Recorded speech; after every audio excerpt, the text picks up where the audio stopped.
लोणंदमधील सामाजिक कार्यकर्ते आजमबाई अत्तार यांचा नमस्कार।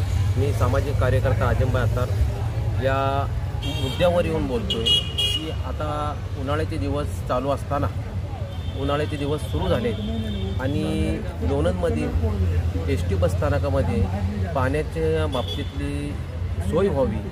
आता त्या ठिकाणी सुलभ शौचालय पाण्याच्या टाकीची कामं चालू झालेली आहेत, परंतु थोड्याशा 4-5 महिन्याच्या कालावधीमध्ये शालेय विद्यार्थिनी, लहान मुले, वृद्ध माणसे या सर्वांना पाण्याची अत्यंत आवश्यकता असल्या कारणामुळे आपल्याला त्या ठिकाणी कुठल्या ना कुठल्या परिस्थितीमध्ये एस.टीच्या बसस्थानकामध्ये पाणी असणं फार गरजेचं आहे आणि ते पाणी असलं पाहिजे। म्हणून पिण्याच्या पाण्याचा प्रश्न सामाजिक बांधिलकीच्या माध्यमातून एस.टी. Controller ST. महामंडळानं त्या पद्धतीने त्या ठिकाणी सुविधा उपलब्ध करून द्यावी अशी मी एस.टी. महामंडळाकडं नम्रतेची विनंतीपूर्वक अशी मागणी करतो की पाणी हे अत्यंत बहुमोल आहे, जीवनदान देणारं एक सामाजिक घटक आहे।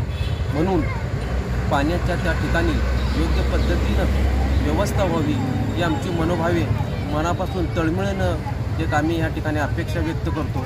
पाण्याच्या व्यतिरिक्त ज्या शौचालयाच्या, ज्या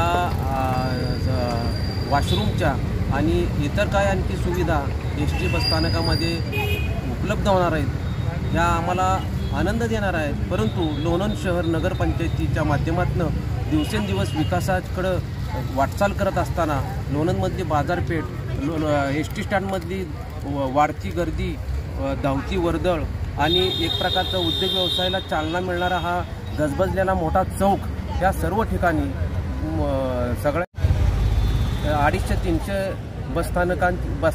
बसेसची सातत्याने ये जा चालू असते।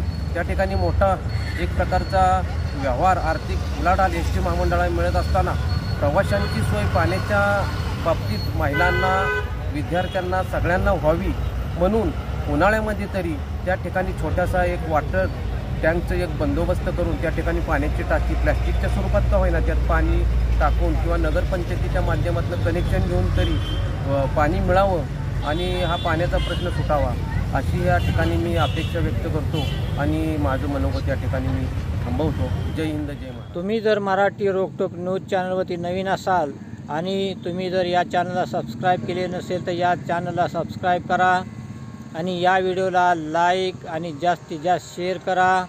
ताजे अपडेट पाहण्यासाठी पाहत राहा मराठी रोकटोक न्यूज चॅनल। धन्यवाद।